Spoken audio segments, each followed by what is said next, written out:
Yesterday we started the Vyakhya of Sri Maharajji's Kripalu Trayodashi, and I told you that Sri Maharajji wrote these 13 couplets to have a concise and clear explanation of his philosophy, how he teaches what is the essence of the Sanskrit scriptures. He's imbued all of that here in this Kripalu Trayodashi. So in the first 5 verses yesterday, we learned that there are 3 eternal tattva.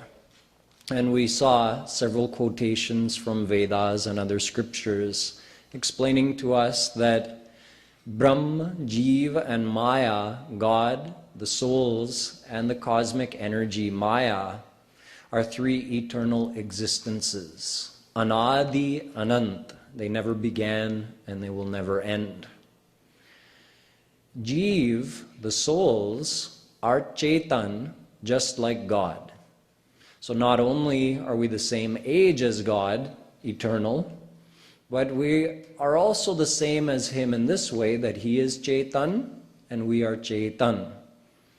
And soul is said to be Ansh of God, not because we are a tukada of Bhagwan, but because we are His power, His Jeev Shakti. All the souls are part of Krishna's Jeev Shakti. So we are Ansh of His Jeev Shakti. So soul is Chetan and Ansh of God.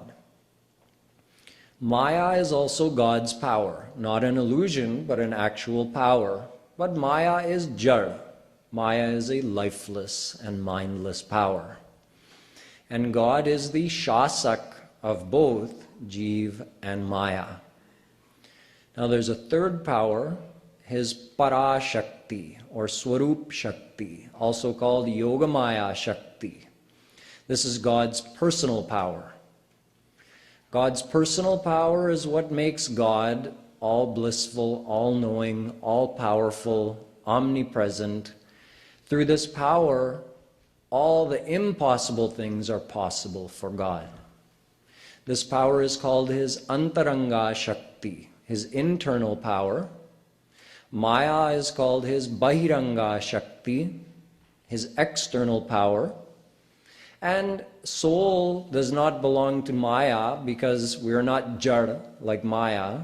And we don't belong to Swarup Shakti because we're not all-powerful like God. So we're in between. We're His Tatastha Shakti, marginal power, in between, not belonging to Maya, not belonging to Swarup Shakti. So there are 3 main powers of God: His internal power, external power, and the souls. Jeev Shakti, Maya Shakti, and Swarup Shakti or Para Shakti.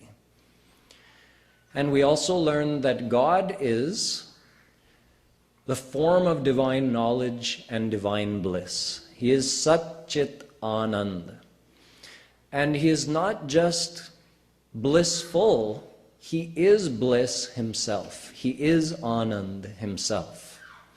And souls are eternally ignorant and under the bondage of Maya. So today we're going to go further ahead, starting on the 2nd verse on page 2.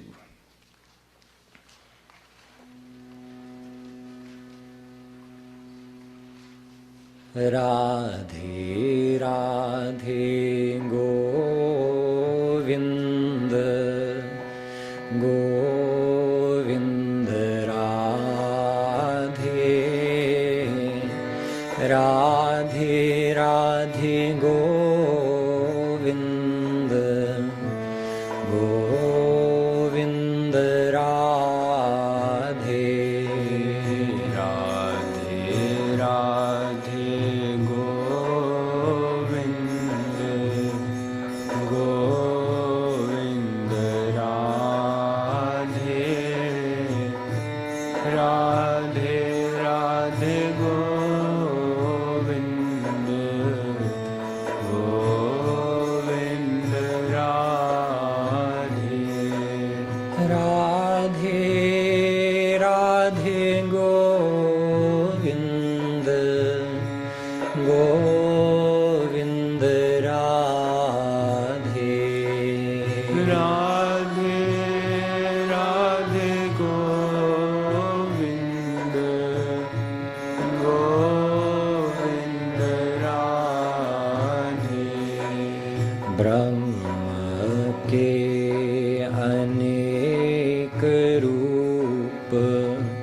Govind Radhe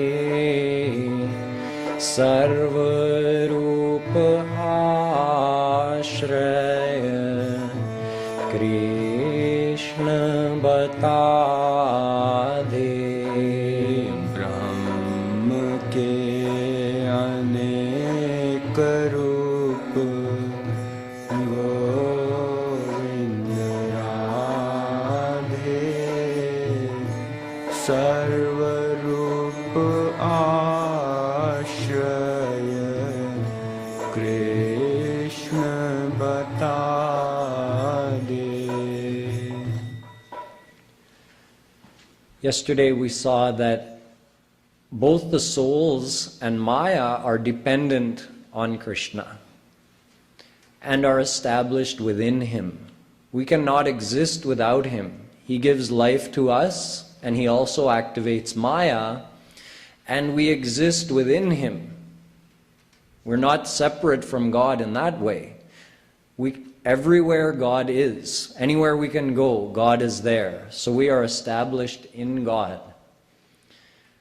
All the forms of God are also established in Krishna. So he gives life to us. We are established in him. We are his power. We are his ansh. Maya exists in him and cannot function without him. And all the forms of God also exist within Krishna, originate from Krishna, and receive their power from Krishna. Ved asks a question. Kah paramo devaha kasyan mrityur vibheti kasya jnanena akhilam gyatam bhavati. Gopal Purvatapaniya Upanishad says, who is the Paramadev, the supreme form of God? The same Upanishad gives us the answer. Krishno havai paramam daivatam. Shri Krishna is Param Dev. He is the absolute supreme form of God. Krishna eva paro devas tam dhyayet tam rasayet tam bhajet tam bhajet. The same Upanishad says, Shri Krishna is Paramadev. Krishna eva paro devaha. Only Krishna is Paraha Devaha, Supreme God. So worship him, surrender to him, remember him, meditate on him, and receive his divine love. In Bhagavatam, it is described that there are three main forms of one single Supreme God. Vadanti tat tattvavidas tattvam yajnanam advayam brahmeti paramatmeti bhagavaniti shabdyate. So that Supreme God, one single Supreme Power, Shri Krishna, he has three main forms: Bhagavan, Paramatma, and Brahm. Bhagavan means his personal form as Krishna when he's revealing all of his divine powers. So as Bhagavan, Krishna has form, he has his name, obviously, he has his virtues like being kind, playful, charming, gracious, beautiful. These are all virtues of Krishna's personality. All of his gunas are manifested. His divine abode is manifested. He has divine associates, and he performs leelas with those divine associates. All of this happens in his form as Bhagavan. As Paramatma, he's concealing the divine love power. So only the almighty aspect of his personality is revealed. In that form, he is Mahavishnu with 4 arms. He does all the work of this universe. Srishti, creating this whole universe, keeping track of all the karmas of the souls, giving the consequences of those karmas, protecting and maintaining the existence of this universe, and then in the end destroying it, and again doing Srishti. He does this as Mahavishnu, that is referred to as Paramatma. So as Paramatma, Mahavishnu, his almighty aspect, he has form, he has name, he has virtues, although all of those virtues are not revealed, but many of them are. He has a divine abode, but he does not perform leelas with his divine associates in that divine abode. That only happens when he's in his Bhagwan form. And as Brahm, all of his divine powers, or almost all of them, lie dormant. So as Brahm, the same supreme power, Krishna, is formless. No form, no name, no abode, no virtues manifested outwardly whatsoever, no leelas, no divine associates to share those leelas with. So this is one single supreme power, Shri Krishna, and his three main forms. So all the other forms are included in him. As Paramatma, his main form is Vishnu, but he has other almighty forms as well, Shiva, Durga, and there are many affiliated forms like Kali, Ganesh, Kartikeya, Lakshmi, Saraswati. These are all almighty forms, Paramatma's forms, Shri Krishna's almighty aspect. As Bhagwan, he is Krishna, but he also has another form as Ram when he's slightly more reserved in his leelas. He still has leelas, but a little more reserved. The divine love power is not fully manifested. And if almost all of the powers lie dormant, then he is formless, Nirakar, Brahm. But all these forms are Krishna. Bhagavatam says this, Avatara hyasankheya hare sattvanidher dvija. Bhagwan has asankhya avatar, uncountable different forms, uncountable different dissensions. But Krishnastu Bhagavan Swayam, the Bhagwan who's taking all of those different avatar is Shri Krishna. He is Swayam Bhagwan. Or to put it in the words of Kripalu Ji Maharaj, all forms of God are Krishna, so they are all Bhagwan. Bhagwan Vishnu, Bhagwan Shiva, Bhagwan Durga, Bhagavati Durga, Bhagwan Ram. But Shri Krishna is Swayam Bhagwan. That's the difference. They're all Bhagwan, he's Swayam Bhagwan, because they get their Bhagavata from him. They are established in him. It's said in the Devi Bhagavat Puran, it's told, related, that all the male forms of God originated from and emerged out of the body of Shri Krishna. And all the female forms of God originated from and emerged out of the body of Radharani. This is another way of describing the very same thing, although all the forms of God are eternally existing. It's not like one day Krishna decided to become Mahavishnu. He eternally has all of those forms. But this description is to help us understand that they're all established in Krishna. They're all established in Radha.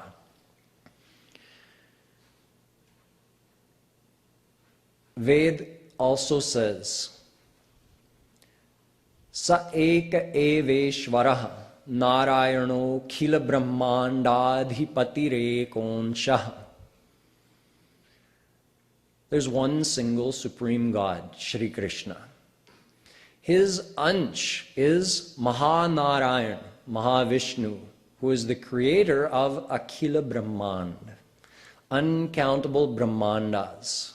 A Brahmand means a planetary system which includes an earth planet with souls living there, and their affiliated Swarg and Narak, celestial abodes and hell. So that's one unit, a planetary system called a Brahmand.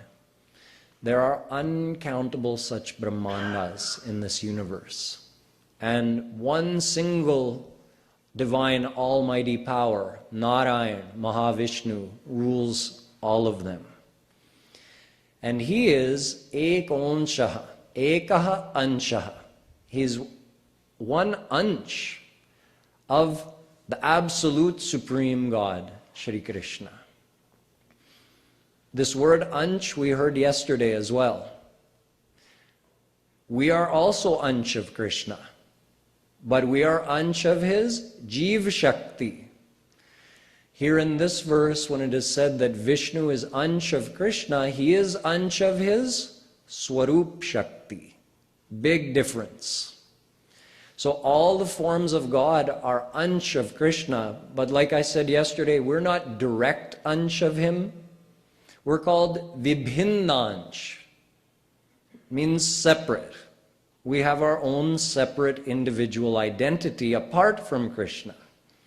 So we're part of his Jiv Shakti, but all the forms of God are they're not apart from Krishna at all. They are Krishna. They don't have a separate free will like we do. Krishna himself is all the other forms of God. So they are called his Swansh, Swa-ansh. It means he himself has taken those other forms. So we are Vibhinnansh, they are Swansh. So we are both his ansh, but in a very different way, because Vishnu is Krishna. So he has all the power that Krishna has. Almighty, all-knowing, all-blissful, omnipresent, all-powerful, all the time. So the forms of God are God. There can't be more than one God. They're all Krishna. Whereas we are all individual souls with our own separate identity from Krishna. But Krishna is the ultimate ashray. This verse says that God has uncountable forms. Ananta nama rupaya, Ved says. Ekopi san yo bahudha vibhati, Ved. Even though God is only one, yet he has uncountable forms, but the ashray of all of those forms is Krishna. That is what Sri Maharaj Ji has said here.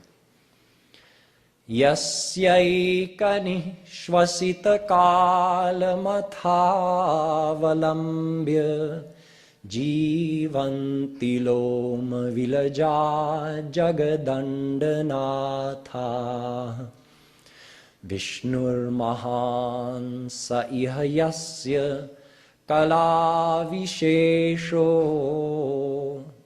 Govindamadi Purusham Tamaham Bhajami. Brahma Sanghita. Brahma says, O Govinda, O Krishna, you are Adi Purush. Meaning, you are the absolute supreme form of God who is the origin of and the ashray of all the forms of God.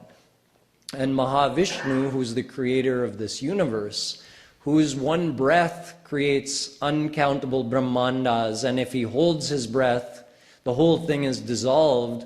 That great of a supreme divine power, he is just a kala of you. He's just your power. He's your ansh. So great is Supreme God Shri Krishna. So, in other words, everyone is related to and dependent on Krishna. The souls, we get our life from him. Maya is activated by him.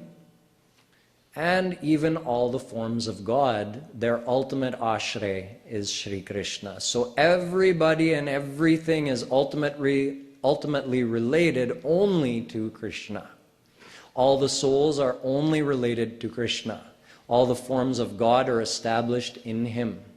So Krishna is the ultimate refuge and ultimate goal of every soul. So we'll sing farther ahead now. Brahma ke anek roop Govind Radhe सर्वरूप आश्रय कृष्ण बता दे। राम के अनेक रूप गोविंद राधे, सर्वरूप आश्रय कृष्ण बता दे। सर्वरूप आश्रय कृष्ण बता दे। सर्वरूप आश्रय कृष्ण बता दे। श्री कृष्ण प्राप्ति से ही गोविंद राधे, जीव को दिव्य सुख प्राप्त हो बता दे।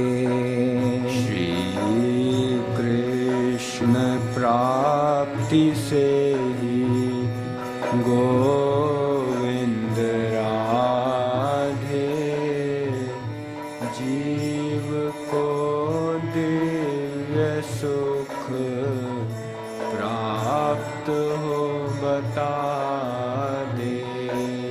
जीव को दिव्य सुख प्राप्त हो बता दे। जीव को दिव्य सुख प्राप्त हो बता दे। श्री कृष्ण प्राप्ति से ही गोविंद राधे, जीव को दिव्य सुख प्राप्त हो बता दे। श्री कृष्ण प्राप्ति से ही गोविंद राधे, जीव को दिव्य सुख प्राप्त हो बता दे।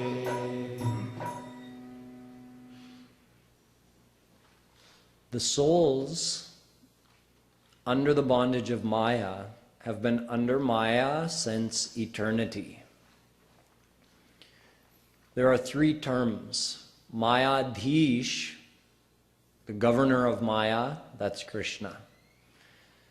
Mayadheen, that's us, the souls under Maya. And Mayatit, which means those souls who have gone beyond Maya. So God, all the forms of God are eternally Mayadhish. Souls can either be Mayatit or Mayadheen.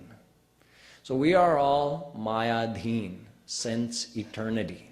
I explained yesterday that had we ever been Mayatit, we could never become Mayadheen. Maya cannot just grab hold of God or a God-realized saint. Once you're with God, that's forever. So there's no way that you could become God-realized and then again come under the bondage of Maya. And if you are with God, you can never come under the bondage of Maya. Thus, we can conclude that if we are under the bondage of Maya today, we have always been under the bondage of Maya. This verse says that for the soul to find perfect happiness, the soul must attain Krishna, who is beyond Maya. There's no other way. Raso vai saha rasagvam hyevayam labdhvanandi bhavati. Taittiriya Upanishad says very simply, Krishna is ras, which means he's perfect happiness. Thus, only by attaining him can a soul become blissful forever, only by attaining Krishna. So we are eternally under the bondage of Maya, but we could become eternally blissful if we attain Krishna. This verse says, Shri Krishna prapti se hi, only by attaining Shri Krishna. Rasagvam hyevayam labdhvanandi bhavati eva.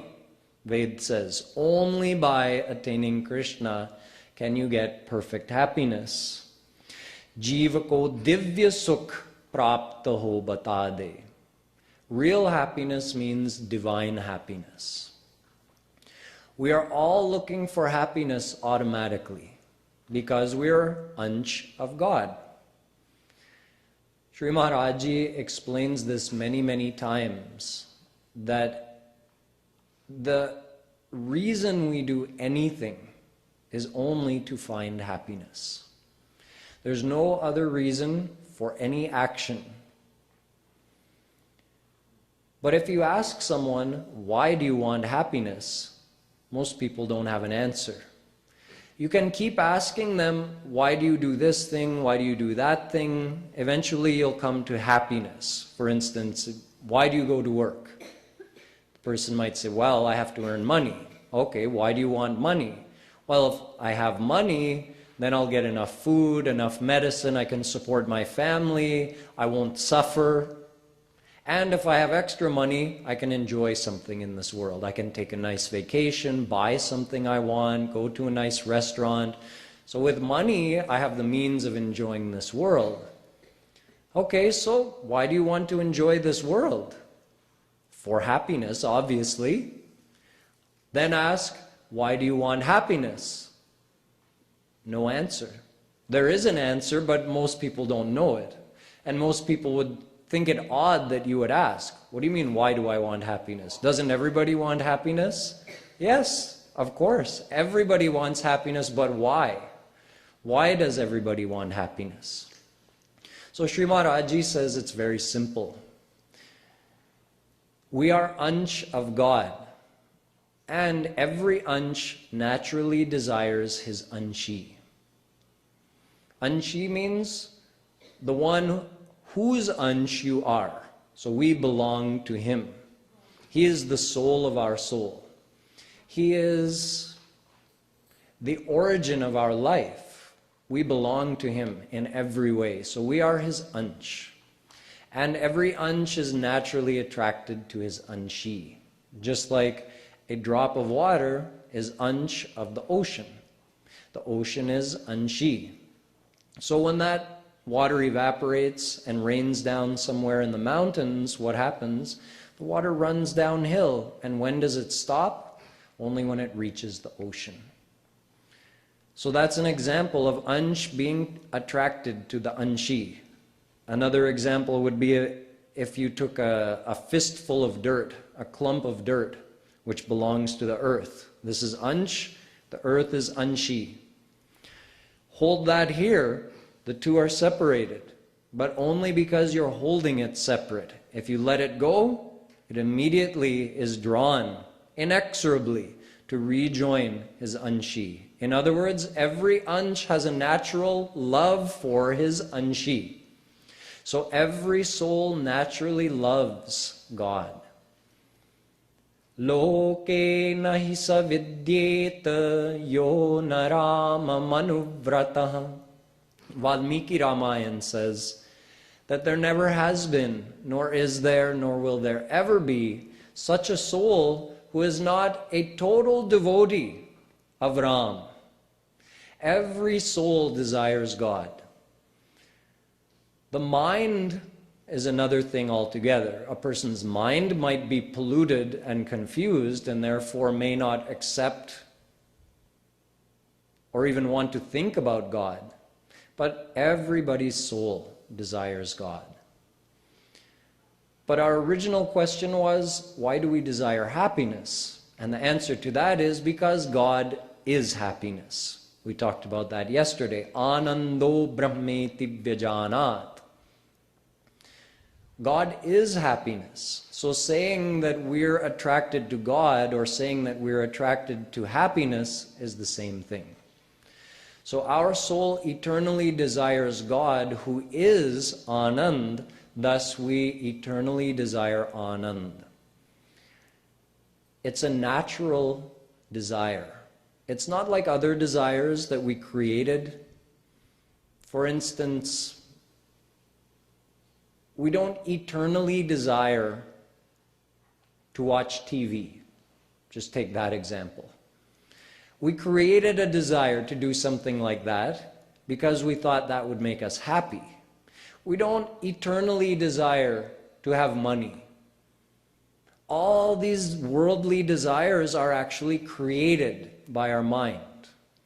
But one desire was never created. That's the desire for happiness. So that's the original desire, and all other desires are called fulfilling desires. Those desires are secondary because they're only there to fulfill our desire for happiness. Why do I want money? For happiness.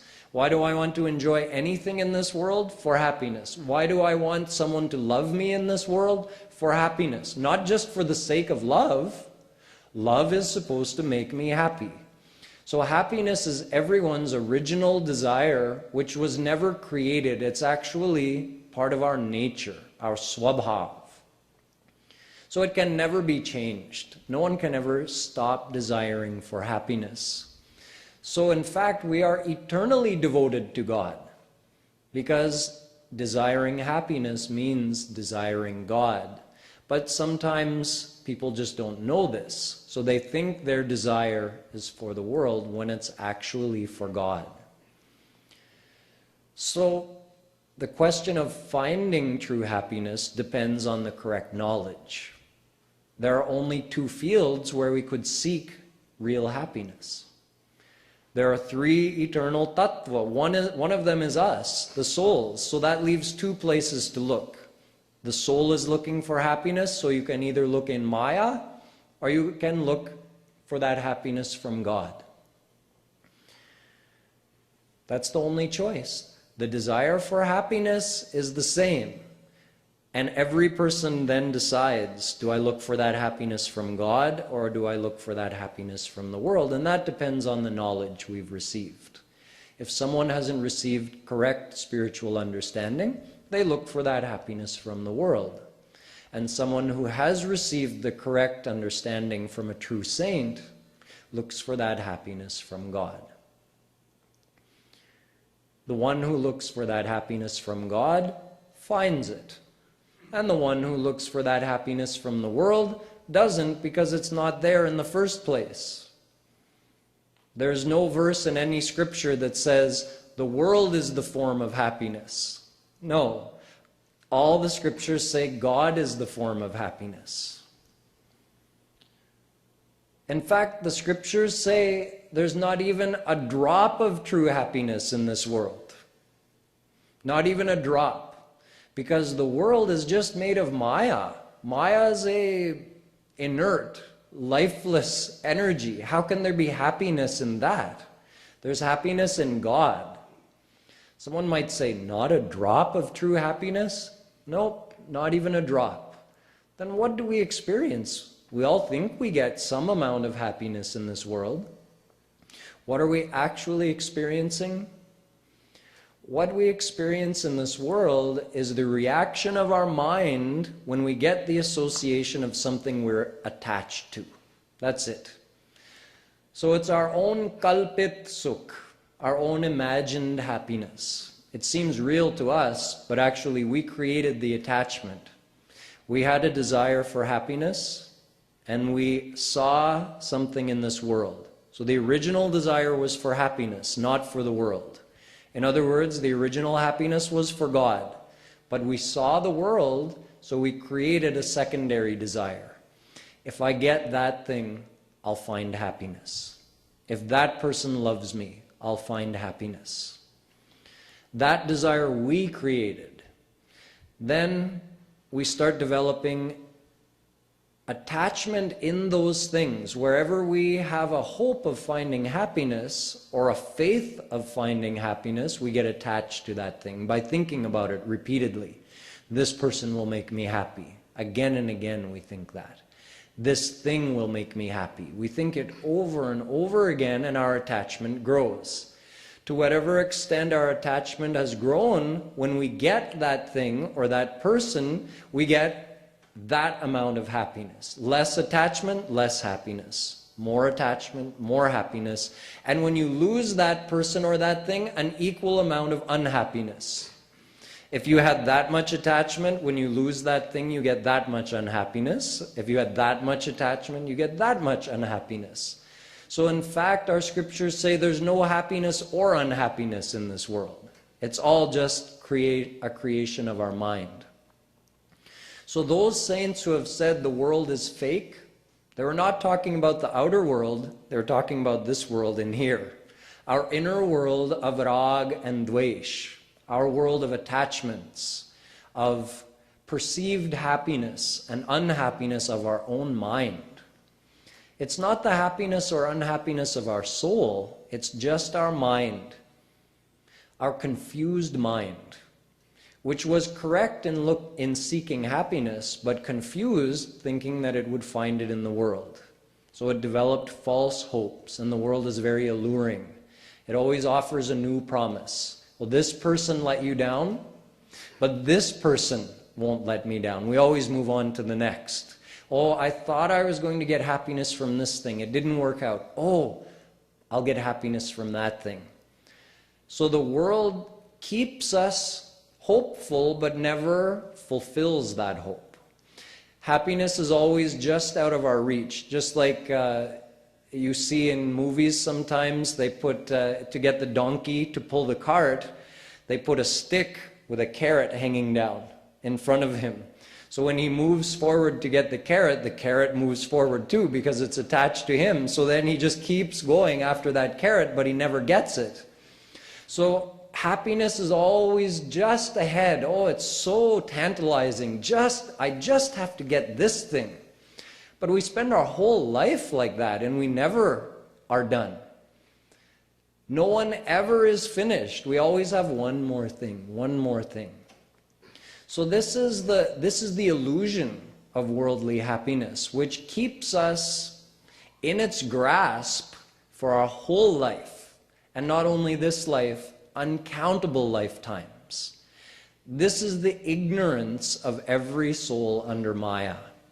So that ignorance has to be broken through correct understanding, given by a true saint and based on the real scriptures of Sanatana Dharma. So with this understanding, then the soul's desire for happiness is redirected towards God. You don't try to stamp out your desires, you just divert them towards God. The desire for happiness is correct, it's natural. But you can keep looking in the world forever and never find what you're looking for. Like if you want butter, you have to churn milk. You have to churn curd. If you churn chune ka pani, whitewash, lime water, it looks the same as milk. So you think, oh, it looks like there should be ghee in there should be butter in there, let me churn it.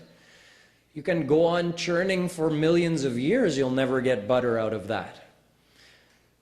Churn the milk and you'll get butter. So go look for happiness where there is happiness, in God. We have been churning the chune ka pani of this world for uncountable lifetimes, yet we still haven't woken up from this illusion.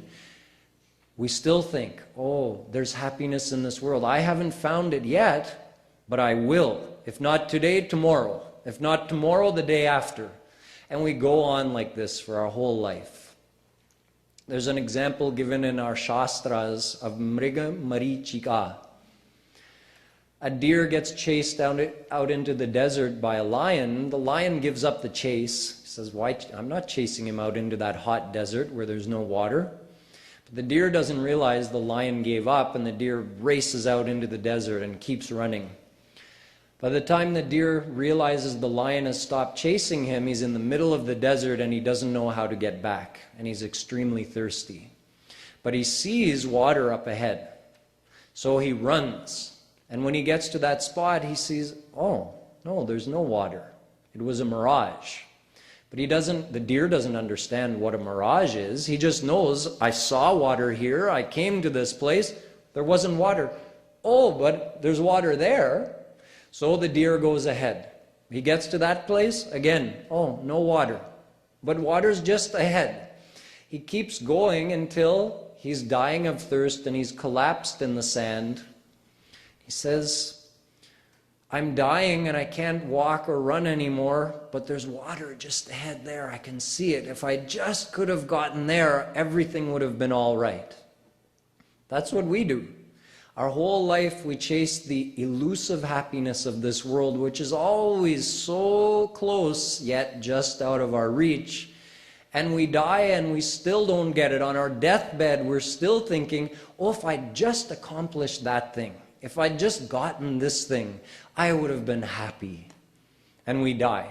And we start over in our next life and do the same thing. So, this is the sthiti of all the souls under Maya.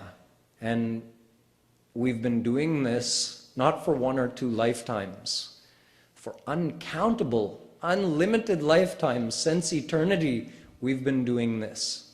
Yet we call ourselves intelligent. Oh, I'm MA, I'm BA, I'm PhD.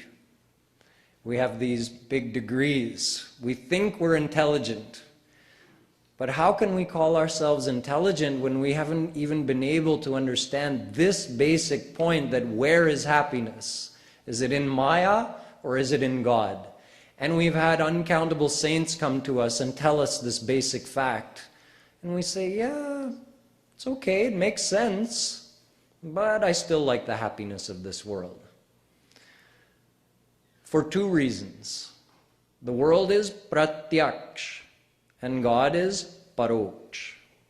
We can see this world right in front of us. So it's very easy to think, oh, just let me try one more time. And the other thing is, because we're so attached in this world, even when our intellect has understood, no, I've tried this so many times, I haven't found happiness yet, it makes sense. Happiness is in God. If there are 2 people, and you know that one of them is named Ramesh, and you ask the first one, is your name Ramesh? He says, no, my name is Dinesh. Then you know the other one's name is Ramesh. You don't even have to ask. Process of elimination. We've proven through uncountable effort that there's no happiness in this world. So the happiness has to be in God. There's no other place to look. So we intellectually understand this, yet we're so attached in the world that our mind keeps bringing us back to this world. The happiness of this world is the happiness that our mind enjoys through the association of the worldly people and things through our 5 senses. Through seeing something, smelling something, tasting something, hearing something, or touching something, through these 5 ways, we get input to our mind, and based on our attachments, that gives our mind a feeling of excitement. And we call that excitement happiness. But that's just an excitement of the mind. It's the soul that wants happiness. The mind just gets excited and agitated by the so-called pleasures of this world. But that has never been enough for the soul. That's why even when we're enjoying the best things of this world, from deep inside we feel a lack. Isn't it confounding that even in your happiest moments you're not satisfied?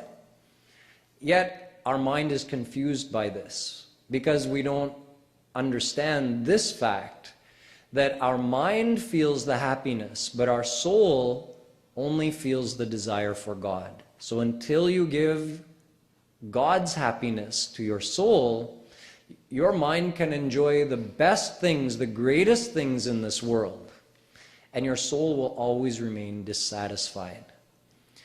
All the enjoyments of this world are mayic. Your senses are mayic, and your mind is mayic. So you get mayic enjoyment. But your soul is divine. So how could mayic enjoyments satisfy your divine self? Only God's divya sukh, divine happiness, could satisfy you forever. So giving material pleasures to the divine soul in the hope of satisfying that desire for perfect happiness is akin to trying to see from your ear. It's completely illogical. You would never try to see from your ear. You hear from your ear and you see from your eyes. So the world can give your body what it needs. It can give sustenance to your body. It cannot give happiness to your soul. The world is here for a reason. It's not useless. It's here for your body. God is here for your soul. So your soul, it pervades your whole physical body. And God pervades this whole world. So, God, who pervades the world, is for your soul, which pervades your physical body, and the world is for your body. So both are there for us. God is here and the world is here. The world is here for our body, and God, who pervades the world, is here for our soul. So, if we look for happiness from God, we will get it. But we've never wholeheartedly looked to Him. His happiness has three qualities as defined by the Vedas. Yo vai bhuma tat sukham, Chandogyopanishad.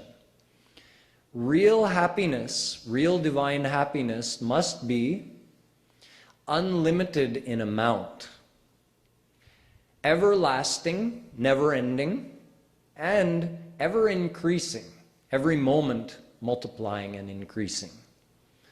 The happiness of this world doesn't meet even one of those qualities. We know that worldly happiness is always in limitations.